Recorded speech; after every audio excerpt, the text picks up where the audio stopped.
নমস্কার, সবাইকে স্বাগত আমার ইউটিউব চ্যানেল ম্যাথ ফর বঙ্গ শিক্ষাতে। আমি অমিত। তো এই ভিডিওতে আমরা আলোচনা করব বি ফার্মাসি ডব্লিউবিজেই কাউন্সিলিংয়ে এই বছরে নেই। এটা অনেকেই জানতো না। এটা কারণ আমিও এটাকে খেয়াল করিনি, আমিও এটাকে স্বীকার করছি যে এটা যদি আমি দেখতাম সেটা আমি অবশ্যই আগে জানিয়ে দিতাম।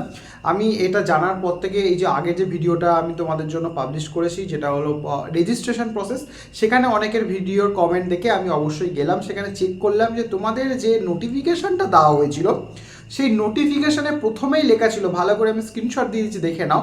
এখানটায় লেখা রয়েছে যে এই যে কাউন্সেলিং প্রসেসটি চলবে সেটা কাউন্সেলিং প্রসেসটি বিটেকের জন্য এবং তোমার আর্কিটেকচারের জন্য। এখানটায় কোনো ক্ষেত্রে কোনো জায়গায় লেখা নেই যে বি ফার্মাসির জন্য তোমাদের এক বছরের কাউন্সেলিংটা হবে। এবং তার সাথে সাথে তোমাদের দেখবে অফিসিয়াল ওয়েবসাইটে যে সিট ম্যাট্রিক্সটা প্রকাশ করা হয়েছে, সেই সিট ম্যাট্রিক্সে কোনো রকম কোনো ডব্লিউবিজেই থ্রু দিয়ে যে বি ফার্মাসি কলেজগুলোতে আমরা অ্যাডমিশন নিতে পারবো সেই বি ফার্মাসি কলেজেসের নাম নেই এবং সেই সাবজেক্টটাও নেই। ঠিক আছে, যদি আমি ভুল কোথাও দেখে থাকি অবশ্যই তোমরা কারেকশন করে সেটাকে দেখিয়ে দিতে পারো, কিন্তু আমি যতদূর 2-3বার চেক করেছি সেখানে সিট ম্যাট্রিক্সটায় যেখানটায় সাবজেক্টগুলো সেই সাবজেক্টে কোথাও বি ফার্মাসির নাম নেই। বায়োটেকনোলজি আছে, টেক্সটাইল আছে, কিন্তু সেখানে বি ফার্মাসির নাম আপাতত আমার চোখে পড়েনি। ঠিক আছে, তো এই দুটো জিনিস অবশ্যই তোমাদের লক্ষ্য রাখা উচিত। যারা রেজিস্ট্রেশন করে ফেলেছো বা রেজিস্ট্রেশন করছো তারা কিন্তু, যারা বি ফার্মাসির জন্য পার্টিকুলারলি করছো তারা কিন্তু আপাতত রেজিস্ট্রেশন করো না। এবং যারা যারা শুনেছো দেখেছো প্লিজ এই ভিডিওটা বন্ধুদের মধ্যে শেয়ার করে দাও। প্লিজ যে কোনো তোমাদের সোশ্যাল মিডিয়ার শেয়ার করে দাও যাতে সবাই এই ভুলটা না করে, কারণ 500 টাকাটা একটা টাকা, সেই টাকাটা এই মুহূর্তে কিন্তু তোমরা রিফান্ড পাবে না যদি তোমাদের বি ফার্মাসি চিন্তাভাবনা থাকে। এটা আমি 2021 বা 22 আমার ঠিক মনে পড়ছে না ডিটেলস সালটা, আমি এই সালেও দেখেছিলাম, মেবি 22 সালের দিকে হবে, যেখানটায় আমাদের হাতে গুনে অন্তত 22-23টার বেশি বা 24-25টা কলেজেস রয়েছে। হ্যাঁ, অ্যাপ্রক্সিমেটলি আমি 22-23টা ধরছি, সেই সমস্ত কলেজে বি ফার্মাসি পড়ানো হয়। কিন্তু যেটা 22 সালের দিকে, মেবি 21 বা 22, আমার ডিটেলসটা মনে নেই সালটা, তো সেইখানে দেখেছিলাম মাত্র 9টা বা 10টা বা 11টা, হ্যাঁ মানে 10টার কাছাকাছি কলেজেস পার্টিসিপেট করেছিল, বাকি কলেজেসগুলো কিন্তু পার্টিসিপেট করেনি। এবং এই বছরে যখন কিন্তু তোমাদের প্রেস রিলিজ হয়েছিল, আমি নোটিফিকেশনটা দিচ্ছি দেখো, সেখানটায় কিন্তু তোমাদের এই পরীক্ষাটা যেটা কন্ডাক্ট হচ্ছে সেটার জন্য লেখা ছিল ইঞ্জিনিয়ারিং, বি ফার্মাসি, আর্কিটেকচারের জন্য।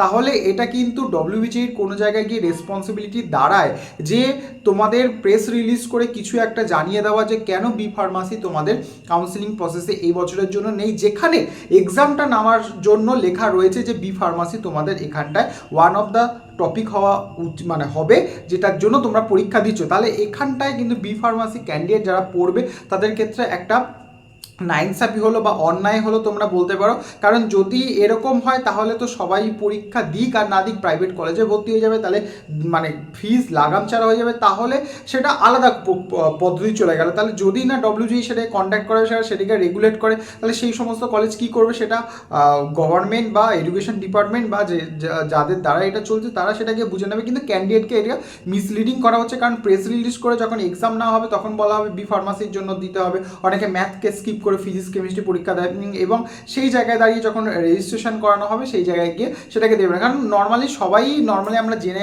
এসেছি যে আমরা এইভাবেই চলে এসেছি যে বি ফার্মাসি এবং বিটেক দুটোই হয়, পিএমআর জিএমআর এরকম র্যাঙ্কও তো দেওয়া হয়েছে। তো সেক্ষেত্রে যখন কাউন্সিলিংয়ের জন্য যে নোটিফিকেশনটা প্রকাশ করা হয়েছে সেখানে কিন্তু কোনো রকমভাবে মানে বি ফার্মাসির কোনো রকমভাবে এখানে উল্লেখ করা নেই।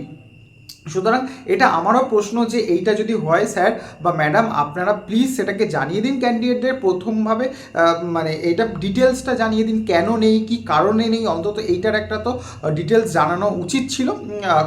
তার ফলে ক্যান্ডিডেটরা নিজেদের ব্যবস্থা নিজেরা করে নিত, এবং কেনই বা হবে না সেটাও একটা প্রশ্ন। ঠিক আছে, এই দুটো প্রশ্নের উত্তর আমার চাই, সেটা সমস্ত স্টুডেন্টদের তরফ থেকে। আবার স্টুডেন্টদেরকে রিকোয়েস্ট করবো প্লিজ এটাকে বন্ধুদের মধ্যে শেয়ার করে দিও একটুখানি, যাতে সবাই অন্তত জেনে রেজিস্ট্রেশন না করে।